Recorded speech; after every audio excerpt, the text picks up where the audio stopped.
Sir, thank you very much for joining the program. First of all, your reaction to the government deciding to ban rallies just as your supporters were taking to the streets. Well, just to give you the background, the Supreme Court asked the President of Pakistan to fix an election date. That date is fixed for the 30th of April, so which means 50 days left. So my party decided to do an open our election campaign by a rally in Lahore today. The police had given us permission. They had approved the route of the rally. And suddenly this morning, the permission was taken away, but not just taken away. We had these heavy contingents of police, and these people coming to attend a peaceful rally were hit with tear gas shells, water cannon with some chemical in it, which people are still recovering from. And then police just charging these protesters, breaking their cars, and so many people got injured. But one, Bilal, this guy was killed in police custody. How do you interpret what you're describing as this government back and forth on the rules about holding a rally? Well, the issue is that the government, all the 12 parties sitting in government and their backers, they're petrified of elections. Because so far, in the last 8 months, out of the 37 by-elections, my party has won 30 out of them. So they're petrified of general elections. They did not want the general elections. We went into the Supreme Court, and the Supreme Court then decided to hold elections, and this date of 30th April was announced by the president.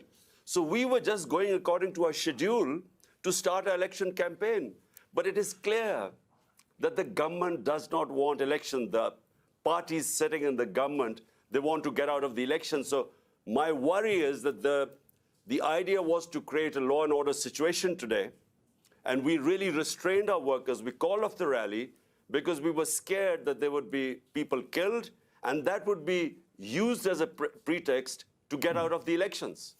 Some might answer that while the government is perhaps afraid of the upcoming elections, you're also afraid of complying with judicial rules. The police did show up at your house in Lahore only a few days ago to arrest you, to compel you to show up in court, and you evaded arrest. Well, let me tell you something. So far, there are 76 cases against me. I'm charged for terrorism, charged for blasphemy, charged for sedition in these 77 cases. And these cases have been made in the last few months. So I've been going from one courtroom to the other. What happened was when I was shot, this assassination attempt on me, for 4 months, my leg wasn't, I had 3 bullets in my leg, so I couldn't go out of my house. So that's when they started, the cases mounted. They wanted to be, me appear in courts. And so it's just a question of how do you deal with 77 cases? I mean, how many court appearances do you make? So it is just one other way of getting me out of the way to contest the elections. So they want either to imprison me or to disqualify me because they're scared that my party, thanks to the Almighty, is one of the most popular party in Pakistan's history. So because they're scared, that's why they're trying to find ways either to get out of elections or get me out of the way.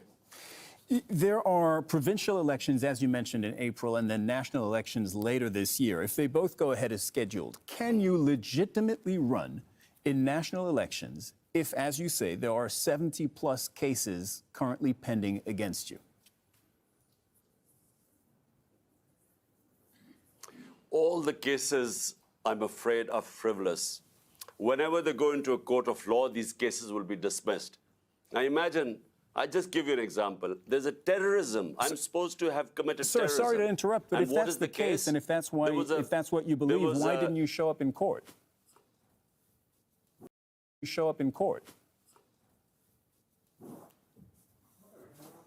Because I couldn't show up in court. There were reasons why I was injured. So for a lot of time, for 4 months, I was house-ridden. I couldn't really, my leg wasn't, the doctors would not allow me to travel.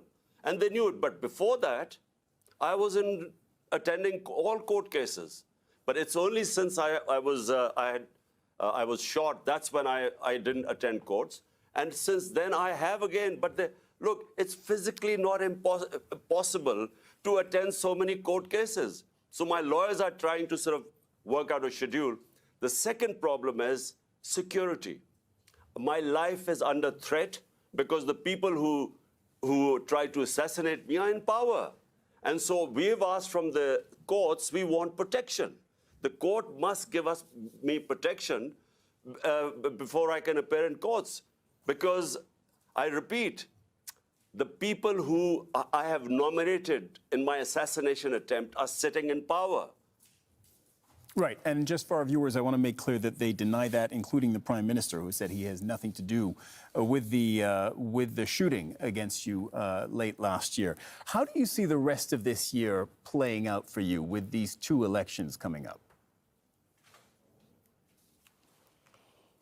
Well, you know, the biggest concern right now for my political party is to protect me, because there's a serious threat to my life. And the reason is, I repeat, that these people sitting in power are petrified of losing the elections, which they will, which is why they don't want elections. So the question is, how do I campaign and yet have a secure enough environment? Question is, how do I go to these courts? I made 3 court appearances, and unfortunately, there was just no protection there. That's why we've approached the court and said, look, there must be some police protection. But problem is, the people who are supposed to protect me are the ones who are trying to kill me. But what's your plan for this year? Is it win elections and then ride it back into office and into power in Islamabad? Well, the elections, national elections, are scheduled for October. But because we were in power in 2 of the 4 provinces, we dissolved our assemblies here. And so to hold elections, so the Supreme Court then asked the president to give a date, which is 30th April. And on 30th April, we hope to contest in these 2 provincial assemblies, which we were already in power. And what we were hoping was that since it's 65% of Pakistan, these 2 provinces, there would be a national election. And the idea for national election is because our economy has gone into a tailspin. Pakistan is facing the worst economic crisis in its history. So the idea was to hold elections, which would then bring political stability and which would then bring economic stability. So this is really why we went for elections in our 2 provinces. Imran Khan, former Prime Minister of Pakistan, thank you very much for coming on.